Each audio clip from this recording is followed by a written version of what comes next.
안녕하세요. 우리가 종교개혁하면 보통 마르틴 루터나 장칼뱅 이런 인물들을 떠올리잖아요. 그런데 그들의 혁명적인 생각을 수백 년간 이어질 거대한 유산으로 만들어낸 숨겨진 주역들이 있었습니다. 오늘은 바로 그들, 종종 오해받거나 아예 잊혀버린 세대, 개신교 스콜라주의의 세계로 한번 들어가 보겠습니다. 자, 이 문장으로 한번 시작해 볼까요?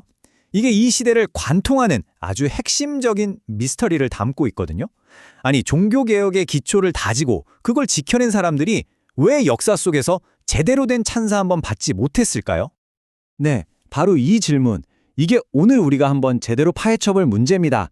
그 다음 세대는 유산을 망쳤다는 식의 흔한 평가에 한번 도전장을 내미는 거죠. 자, 그럼 본격적으로 한번 시작해 볼까요? 우선 루터와 칼뱅 같은 위대한 개혁가들 바로 다음에 등장한 신학자들에 대해서 사람들이 보통 어떻게 생각하는지 그 일반적이면서도 좀 부정적인 시각부터 짚고 넘어가겠습니다. 보통 이렇게들 많이 비교하죠. 한쪽은 역동적이고 혁명적인 종교개혁자들, 다른 한쪽은 그저 딱딱하고 체계만 따지는 스콜라주의자들. 그런데 과연 이게 전부일까요? 이 이미지가 정말 진실을 온전히 담고 있는 걸까요? 근데 여기서 잠깐, 이 시대를 제대로 이해하려면요, 우리가 쓰는 단어의 뜻부터 명확하게 해야 합니다. 왜냐하면 정통주의니 스콜라주의니 하는 말들이 굉장히 많은 오해를 불러일으키거든요.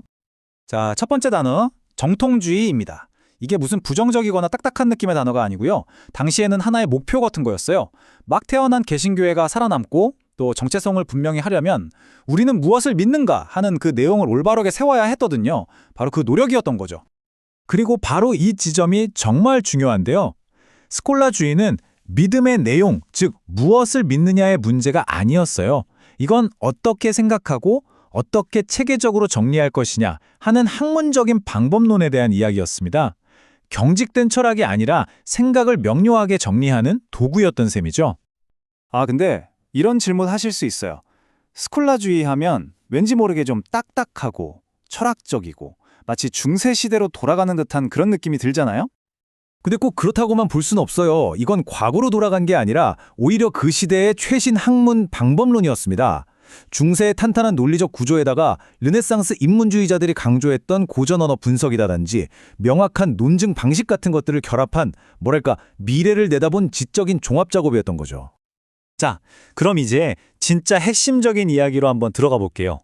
이 스콜라주의 운동은 종교개혁의 정신을 배신한 게 아니라 바로 그 종교개혁이 살아남기 위해 반드시 거쳐야 했던 필수적인 과정이었다는 겁니다.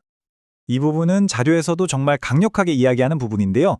만약에 신학자들이 교리를 체계적으로 정리하고 또 외부의 공격으로부터 방어할 수 있도록 만들지 않았다면 종교개혁은 그냥 하나의 운동으로 시작했다가 역사 속에서 흐지부지 사라져버렸을 수도 있다는 거죠. 이 비유를 한번 생각해 보시면 이해가 정말 쉬울 거예요.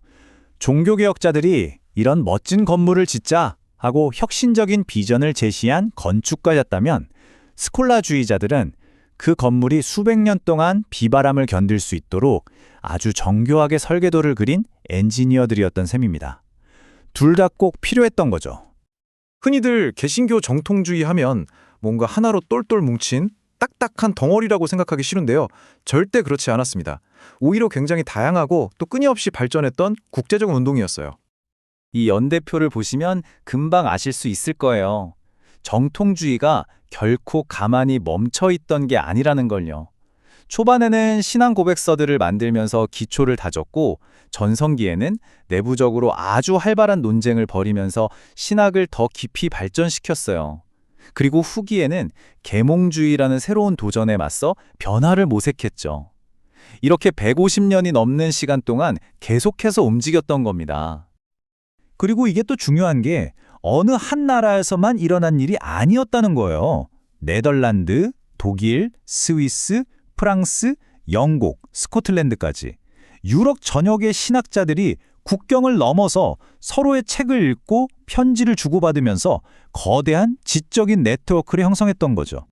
자, 그럼 이런 옛날 이야기가 지금 우리에게 도대체 왜 중요할까요? 우리가 여기서 뭘 얻어갈 수 있을까요?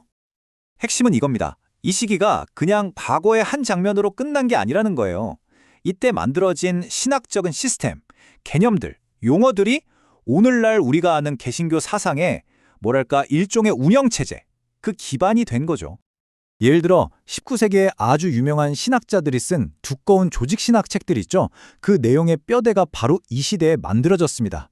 심지어 이들과 바른 생각을 가졌던 신학자들조차 이들이 만들어 놓은 틀 안에서 논쟁을 해야 했을 정도였어요. 오늘날 교회가 성경의 권위를 이야기할 때 사용하는 개념들도 대부분 이 시대에 정립된 겁니다. 우리가 알게 모르게 이 시대의 유산 위에서 생각하고 말하고 있는 셈이죠.